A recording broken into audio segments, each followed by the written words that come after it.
Polo mundo adiante hai moitísimos gaiteiros. Pero, cales son os que supuxeron a nivel histórico algo importante dentro da música tradicional? Cales son os que están a supoñer a nivel histórico algo importante para a música tradicional de hoxe en día? Pois iso é o que vamos a descubrir nesta nova serie de vídeos que inicio hoxe. A estruturación da serie será a seguinte. Comezaremos falando sobre os persoeiros e grupos que supuxeron avances importantes dentro da nosa cultura musical e iremos máis ou menos en orde cronolóxico, de máis antigo a máis actual, chegando así aos que seguen a supoñer un pilar importante dentro da nosa música. Ademais, como engadido, no final desta serie farei un vídeo único para explicarvos cales son os meus gaiteiros e grupos favoritos e por qué, que claramente non quere dicir que sexan os mellores, é só unha opinión. Comezamos entón por todos aqueles que foron importantes no pasado e obviamente, ao igual que pasa con Rosalía na literatura galega ou mesmo con Messi no ámbito do fútbol, seguen a ser tremendamente importantes e influíntes, aínda algún sin estar vivo. Empezamos entón por un grande da música galega. Este vídeo vai dedicado a Ricardo Portela. De nome completo Ricardo Emilio Avelino Portela Bouzas, que naceu en Viascón o 4 de novembro de 1920 e morreu en Pontevedra o 24 de marzo de 1992, é dicir, a idade de 71 anos. O pai xa era gaiteiro e acordeonista e Ricardo tiña 3 irmáns, Alba, Xesús e Xosé. Os 2 varóns tamén músicos. Con 12 anos múdanse todos a Vigo, onde Portela ten como docente a Xosé Oliveira Blanco, o moreno de Lavadores. Todo isto viuse estragado coa chegada da Guerra Civil, momento no que o seu profesor se viu obrigado a ir á fronte e o seu pai estaba ameazado polos falanxistas. En 1939 incorpórase ao servicio militar e percorre múltiples cuartéis, dos cales vou destacar o de Mataró, porque alí é onde lle rouban a súa gaita persoal. Remata o servicio no ano 1945, aínda que en 1944 xa casara coa que sería a súa muller durante toda a súa vida, e coa cal tería unha única filla, Rosa. Un tempo despois acabarán por mudárense a Lugo. O home xa pasara 13 anos en tocar a gaita por mor de non encontrar ningunha da mesma calidade a que lle roubaran no cuartel do que vos falei antes. Pero isto cambiará o día no que Ricardo Portela coñece a Antonio Fernández, que vai mover fíos e facer de mediador entre Ricardo e un artesán de Lugo, o que finalmente termina por encargarlle 2 gaitas afinadas en do. En 1955, Portela emigra a Venezuela, onde funda a Escola de Gaita do Lar Galego de Caracas. E regresa 4 anos despois a Pontevedra, onde desenvolve as profesións de prostético dental e posteriormente de celador no Hospital de Montecelo. É no 1979 cando entra na vida de Ricardo unha figura tamén moi importante dentro da nosa cultura e da que obviamente falaremos nalgún dos próximos vídeos. Este foi o home Xosé Seivane, o predecesor do taller de gaita Seivane, agora mundialmente coñecido.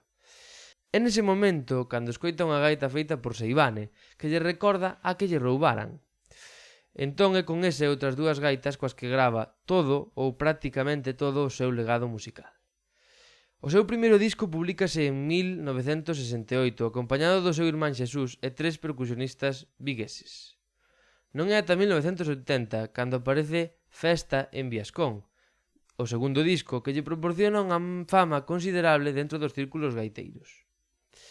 Chega a tocar na Universidade de Santiago por iniciativa de Filgueira Valverde e participa en Instrumentos Musicais Galegos, un CD cunha finalidade didáctica no que interpreta Muñeira de Sampaio. O seu último disco, Alborada en Cotobade, data do ano 1990. No ano 1988 impulsou a creación da Asociación de Gaiteiros Galegos, que é unha organización na que presidiu a Xunta Fundacional e da que foi nomeado presidente de honra. Nos últimos anos sufriu unha anxina de peito e os médicos encomendáronlle deixar de tocar, cousa que, por suposto, nunca chegou a aceptar. Os seus amigos idearon un sistema cun fuelle para facilitarlle o sopro e poder seguir tocando. Ricardo Portela deixou dito que quería morrer tocando a gaita, pero non puido ser debido a que faleceu dun ataque ao corazón, ingresado no Hospital Montecelo en Pontevedra, do que anos atrás fora celador. Como vedes, Portela non pasou indiferente no que a anos de historia tradicional se refire. Está considerado como un dos grandes gaiteiros tradicionais e foi un grande defensor da dignidade do instrumento, ao mantérense afastado dos círculos oficiais que o relegaban a un instrumento para a amenización e exhibición patriótica. Na súa memoria, o Concello de Pontevedra organiza dende o ano 2000 un concurso gaiteiril de toque pechado no que participan concursantes de prácticamente toda Galicia. Este concurso denomínase Memorial de Ricardo Portela e Irmáns Pichevel. Ademais, no ano 2020, para celebrar o centenario do seu nacemento, o Consello de Cultura Galega publicou o libro Ricardo Portela, de gaiteiro a gaiteiro, un magnífico traballo da man de Carlos Núñez, do que tamén falaremos nun próximo vídeo. Obra na que se analizaba a súa técnica interpretativa e o seu estilo, ademais de falar da súa biografía e o seu repertorio. Por último, cabe destacar que a peculiaridade máis recoñecible de Ricardo Portela era o seu particular estilo de tocar o toque pechado, que para os que non esteñades metidos neste mundo, explícovos o que é dunha maneira moi sinxela. Estaredes vendo agora un vídeo meu en pantalla facendo unha simplificación de toque aberto, ou o que chamamos toque aberto, que é o que agora comúnmente se utiliza. Vanse levantando dedos de maneira paulatina, segundo queramos facer unhas notas máis agudas ou unhas máis graves. Sin embargo, o toque pechado, estaredes vendo agora un exemplo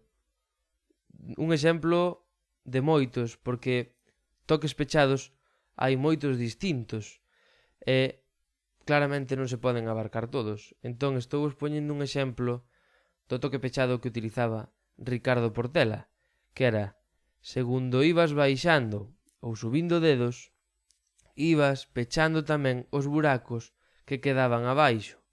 Entón, como que ibas baixando e subindo dedos de maneira paulatina, segundo ibas querendo facer as notas máis agudas ou máis graves. Para darvos unha simplificación do que facía o propio Portela, que o describía dunha maneira poética, cito textualmente: tocar pechado e ir pousando uns dedos tapando buracos, mentres imos abrindo outros para sacarlle a gaita unha cadencia distinta. Portela, coa expresión cadencia distinta, queríase referir ao que agora coñecemos como timbre ou estilística. Aínda así, se queredes máis información sobre este aclamado gaiteiro, deixareivos na descrición un enlace ao libro de Carlos Núñez, onde está todo explicado de maneira moitísimo máis detallada. Así aforro de que o vídeo dure como unha película, que me dá a min que xa vai durar bastante. Como vos digo, isto é unha pequeñísima introdución á grande historia de Ricardo Portela, e, se queredes profundizar máis, non dubidedes en ler o libro, que trae testimonios do propio Carlos Núñez cando conheceu a Portela, e unha dúcia de datos sacados de entrevistas que se lle fixeron a Ricardo no seu momento. Ao fin e ao cabo, o contido deste vídeo está sacado dese libro, pero aquí está todo moito máis resumido. Xa só me queda despedirme e desexar que vos gustara esta pequena introducción á vida dun gaiteiro tan importante como foi Ricardo Portela, e que hoxe en día aínda segue presente nas memorias de aqueles que nos dedicamos a este mundillo. Quedo contento con que, cando vos digan o nome de Ricardo Portela, polo menos saibades que foi un gaiteiro fai uns anos que significou moito para a nosa cultura.